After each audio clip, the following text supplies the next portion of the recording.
Let's have a quick look at the Brita Elite water filter replacement for the Brita pitchers, dispensers, which filters the water for 6 months instead of the basic one, which is 2 months. It's just less maintenance, and just use this instead. And then you won't have to worry about it for 3 times longer. Here's how to quickly drop it in right into your water filter pitcher. Some Brita water pitchers, they have a certain orientation to align with this groove right here. Next, press the reset button for 6 seconds for the Elite filter or 2 seconds for the basic filter.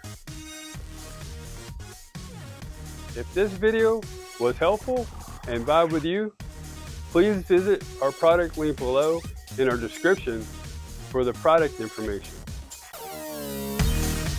Also, comment, like, follow, and subscribe for more product videos that we'll be sharing.